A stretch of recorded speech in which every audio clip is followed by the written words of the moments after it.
I just wanted to jump on and do a quick little session for you today about how to push through your fear. So, if there is something that you're thinking to yourself that I just can't do this, or if you're finding all these reasons, why you shouldn't do something when it comes to it can apply to lots of different situations. It can apply to making big purchases. It can apply to deciding to take a vacation. It can apply to deciding to take some class and learn something new. All kinds of ways that this can apply in life.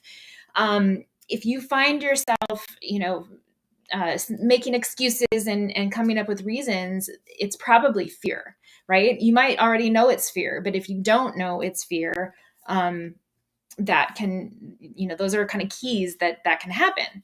So what happens is that our brain tries to push our fear away because it wants to keep you safe and comfortable. So this is the funny thing, is that even when you're in a situation that might be unsafe for you presently, because you're comfortable there, because that's what you've known, your brain thinks that whatever this thing is that you're fearing, like the other side of it, because it's uncomfortable and unknown, your brain would rather keep you safe and comfortable than this something that could potentially be better off in the long run. You could be in a much better position if you could just get through there. So your brain really does try to just keep you in that safe zone. So what happens is when we start to feel that, we come up with excuses. Well, oh, I can't do this because I don't have the money. I can't do this because my life is too busy right now. I can't pile another thing on top of it. There's all these excuses that you come up with because really what's actually happening is that you're having fear about what's on the other side. And the reality of that is that it usually stems from trauma. Now, trauma is very misunderstood. I think when we think of trauma, we think of something really bad that happened in a singular event that you can pinpoint and say, I experienced this trauma. And there's a lot of people out there that have had pretty good lives. And so they say, well, I don't have any trauma. What are you talking about? Nothing's happened to me. I'm fine. But the reality is that we all have some sort of trauma that we have experienced. And it usually comes from when we were very, very young, babies and toddlers, the first several years of our lives. You can have later trauma that can just kind of bring up things and further solidify your very first trauma. But most of our trauma comes from childhood, and everybody has it. So what's happening when you're scared of something, your brain is recognizing that trauma is being brought up to the surface again, and your central nervous system gets fired into fight or flight mode, and it just grasps on real tight and says, nope, keep you safe, keep you comfortable, keep you right here, right now, because whatever that is over there, that is potentially trauma again, and that's potentially dangerous, even though the reality is that, like I said, it may be better off for you in the long run. So here's what you have to do when there's a situation or where there's something in your life that something's holding you back because of fear. First of all, you have to actually realize that you're making excuses. You have to be able to recognize your excuses. Anytime you're saying, I can't, you're coming up with all these reasons for something, that should be a signal to you, hey, this might be an excuse. This actually might be fear here. If you already know that it's fear that you have, that's great. That's fantastic. But just by making that conscious connection that your excuses are actually fear, that's connecting your conscious to your subconscious, and it's making a pathway then that will allow you to recognize your fear a lot more easily, and a lot more quickly. Then the second thing you have to do is convince your brain that it's safe, because we just talked about how most of the time your fear is coming from trauma that thinks you're going to be unsafe.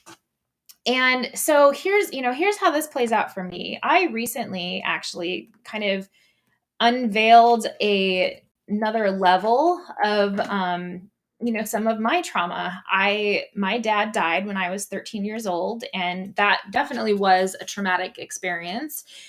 And ever since then, I have lived my life in a way that I am constantly waiting for the other shoe to drop. Like something else is going to happen.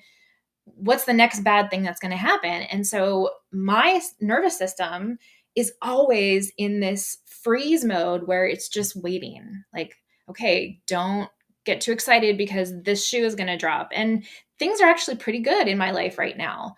And so that's why this came up for me recently, because things are great. And then I noticed this feeling like, well, why am I not happy? Why are these things holding me back? Why am I scared of these things? Well, it's because my brain was trained to think that, oh, don't get too happy because something else is going to happen. The other shoe is going to drop. So I've known this and I've encountered this at other points in my life too, but it came up again for me. So clearly that means that there's something there to explore and dig further. So what I have to do is I actually have to literally tell myself, you are safe. Kelly, you are safe. Because, at the time when you're worried about something, it just starts to take over your thoughts. And, it makes it so that for me, I go into a freeze reaction where I don't want to do anything. I get lethargic. I don't want to do anything because I'm trying to just preserve myself to be safe. So just by telling myself, you are safe, that even though it probably doesn't help in the immediate moment, but repeating that starts to help my brain sort of untangle this whole mess that's been created. I have this paper that's waterproof paper that I put in my shower in case you ever get really good ideas. Everyone, well, I don't know about everybody, but I get, sometimes it seems like the best ideas in the shower.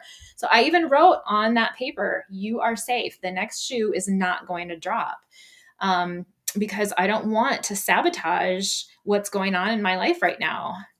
So I need to make sure that I remember that. And so, that it's probably not going to feel like it's going to do much the first few times that you tell yourself you're safe and you remind yourself that you're safe, but repetition will build your confidence and it'll help just rewire your brain.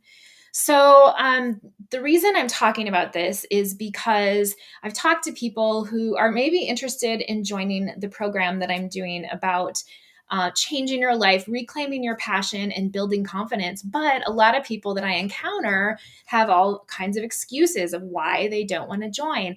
And really, what it is, it's fear. It's fear because you know that there's the potential for you to create something so much better on the other side by going through this process of unraveling and unpacking all of these thoughts, these negative thought patterns that you have. And so I would just encourage you, if you are considering joining the program, ask yourself if it's fear. And if it is fear, I can promise you that that is one of the things that we will work on the most, is pushing through your fears and becoming resilient so that in the future your fears get smaller and smaller and you find yourself more confident and more capable of doing things that you never thought you could do.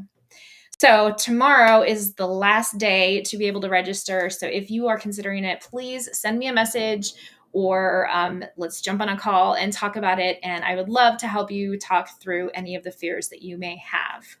We'll talk to you soon.